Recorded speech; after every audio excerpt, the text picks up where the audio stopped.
guys had in your younger safeties coming up? Yeah, a lot, both of those. I think, Jeremiah gives you a veteran, and he could communicate like he's a safety because he's got so much experience. So anything that happens out there on the edges, communication-wise, on his half of the field, he's done a great job for us. And really, then the young guys have they were competing and still are competing. And we moved JMO over the field last week because Tay had a great week, and so we were able to get those guys in the game, and they've just done a good job. A lot of growth there yet to go for sure. They're young, but they really work hard at the game.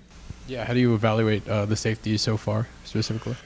I think they've done a good job. I don't, they're not where they want to be, and it's not where we have to be to go where we want to go. But we're in game 3, and those guys haven't played a ton of football, so I think they're doing great. We've got the same thing, like I told Rob, the details of what I see and where my eyes are, and trusting what I see and believing that's a work in progress yet. When it comes to surrendering scores after you guys score, is there something specific about that senior that's happening, or is it random? It's a great question. We're searching it out. We're working really hard at it. Jace, our analytics director, brought it up again, to the team yesterday a little bit of just, we have to find ways to go out there with a mindset. And again, we've got to sort it out as coaches. And, it's got to be something we pay attention to, because it's something that really can allow your team to get, get the ball back for our offense. And it's not that we're not trying, that's not it. We're playing good folks too. And they're trying to score after we score. So it's competition and all that, but it's something to pay attention to, and we're certainly diving into it. For McDonough, the offense had it last year with Jalen Travis. Is there anything specific about bringing in an Ivy League player in terms of what their plan is? And obviously doesn't get here in the spring, has to wait. Yeah, I was mentioning to somebody this morning, I think two things. One, obviously the learning curve, very sharp, very intelligent, comes in, can learn the defense, can learn the offense, can process it, has a plan on how to handle a day and all those things, very professional that way. And then, I just think too, I think those guys, they come here hungry and humble and thankful and grateful. And I think anytime you enter a program with that mindset, and you have the ability to learn the offense or the defense, you have a great chance of having success. And, he's gifted for sure. And, the other two things have allowed him to have some success faster than probably a lot of people would. Building off of Travis's question, when you're evaluating a guy who's coming from the Ivy League, is there a difficulty of, when you're looking at a guy playing at a lower level, of trying to imagine what he looks like in the power? I don't think so. I don't. I think guys can play or they can't. I think you're looking for, and I think around here specifically, we're looking for the right people. I think that's the first and foremost. Again, the two things I brought up are probably as critical as him having ability. The fact that he can come in and, you're only getting them in the summer. So you have to be able to process stuff. You got to be able to learn it, and those guys can. They've been able to, and he has some ability on the videotape. He was excellent, but I just think too. I think who he is, and they just come here with a hunger and humbleness, and thankful and grateful for, nutrition and weightlifting and mental health and all the things that we're able to offer, and I think it's awesome. How satisfying was it to get those 2 sacks and finish that last drive for Iowa like you guys did? Yeah, it's awesome. It's we've been here. I've been here 10 years, and we haven't been able to do that. So I think when that game at home, for our fans, and Coach talked about it, for our fans and for our team and this university and all the things that go with it, it was very rewarding. And I think it was great for our players. I think our guys, I sensed that when we were on the sideline, I told Coach, I really felt like our guys were going to go stop them. I just had that feeling. I really, sometimes you can just tell if you're down in amongst it, and I really felt like they were going to go get it done. And I was proud of them, for sure. And, we're going to have to continue to get a whole lot better as we move forward here.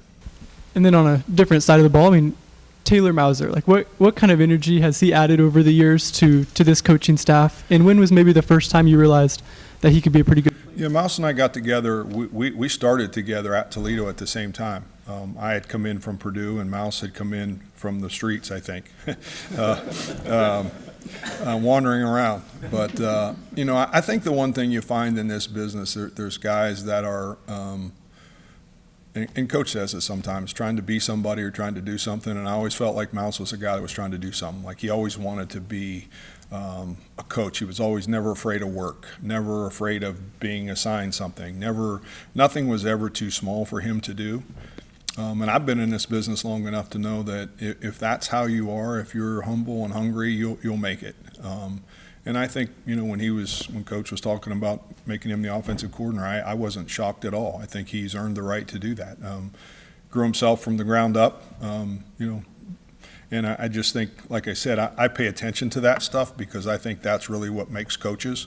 And he was one of those guys that no matter what was asked of him at Toledo, he did it. And I think the players really respected him for doing it.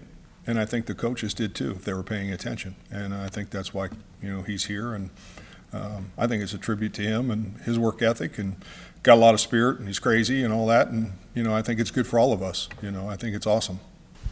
Marcus Neal avoided a red shirt last season as a true freshman for you guys. Can you comment on what his growth is from a late addition in that recruiting class, 2024 class, to now starting for you guys as a true sophomore and playing really good football? Yeah, Marcus was interesting. Excuse me. Marcus interesting. We had our eyes on him all the time, and we're just trying to figure out where he would play. I think that was really the only question we ever, where would we fit him in at? And as the more you watched, the more went along, you thought, man, he could be the middle safety in our defense, and which is kind of it's kind of like finding Bo. Like, what exactly is he? Some people were looking at him at one spot and some at another, and he was kind of in between size. But you just saw this love and passion for football, and man, he was aggressive and fast and could tackle and tough. And you can always find spots for those guys, and then that's when we kind of got him into the middle safety part. And, man, he's done a great job there. Still learning, but done a great job. Coach, you get this road trip on Saturday, running quarterback. It's going to be like 100 degrees. What kind of a challenge does Arkansas State present? Yeah, it's a real challenge, Chris. I think anytime, but it's a great challenge for us now because I think it's what we're going to get into here as we work down through this whole process. So I think it's a great challenge for our guys. I think very talented guys, the speed of the game on turf, all the things. We have not played that yet. So that becomes a sense of urgency for our team. Defensively, we're going to have to play multiple people. So, if you're on the bus or on the plane, you're going to play, and you better get ready to play, and you're going to have to handle the moments. And I think it's a great challenge for our guys. I'm excited about it because we have not seen it yet. And I think it'll be, I think they do a great job of it. I think they go really fast, and they've got really talented people, and it'll be awesome for us to have to go compete and figure out if we got a handle on it. One more follow-up on Marcus Neal. I think back in his high school career, he had played mainly like wide receiver, correct? Right. Now, what does he maybe take from playing on that offensive side of the ball, and then you see more defense his senior year? How's that kind of carried over? Yeah, I think you have to. Those guys, I think they have to want to.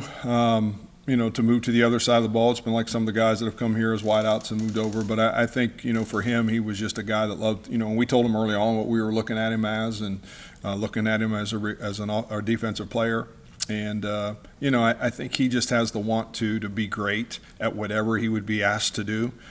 He has a tremendous spirit about himself, the way he practices, the way he walks in the hallways. He's contagious, and he's great to have around. Coach, that last drive on Saturday, I know the personnel switched up. I think McLaughlin was coming off the edge. What's the fun part for your job when you can have the offense on their heels in those situations and get super creative? Well, yeah, it's good to know exactly kind of where the clock was in our favor. Those kind of things were in our favor, and I think as a defensive coach, calling the defenses there. I think early in the down, you're not sure exactly because there is some time on the clock. Obviously, with the timeouts, they had to take one of those. And so then we were able to sub and get, our end of game, our kind of nickel dime personnel in the game. And we were able to change up a couple things with what we did and what we've shown on videotape. And our players executed it. I mean, that's the reality of it. I mean, you watch the plays. There's really nobody open. The guys are rushing the passer. Our spy Caleb Bacon was doing a great job. And it was kind of it was really great for me to see because it's what I tell the kids all the time. if something good happens, you're just one piece of something good happening. And I think that was a great example of it. Darn. I don't know if you watched the game copy of the broadcast, but No. Gus Johnson told a couple stories about Coach Campbell and Taylor Mauser, and Coach Campbell giving Mauser his debit card back at Toledo to pay for a date with his girlfriend. Okay. Mauser breaking up with his girlfriend because he Okay. was so committed to working for Coach Campbell here. Okay. What do you remember about those moments, and I guess how do you see that come through? I was unaware of that moment. I don't think I ever got a credit card, but I guess I was married, so I didn't need it. But like I said, I just think when he got there again, we kind of got to Toledo at the same time. I had been there once before, but as I said earlier, I just think when you look at young people that come in, you're always trying to, and I don't care what, probably in your business, how can you add value to the group that you're working with or for? And I think Mouse tried to add value every day, whether it was with a player or whether it was going to get something or do something or cut up videotape or meet with kids off the field, recruiting, whatever it was. And if you're willing to do that, if you're willing to try to add value and you're humble about it and you don't care what size the job is or getting any credit, you'll ultimately end up doing okay for yourself. And I would guess that's true in every business. And, I'm glad for him. I think he's earned the right to do what he's doing. He's doing a great job with those guys. And we got to continue to find ways to get those guys the ball more. And that's what our job is on our side. Thank you, Coach.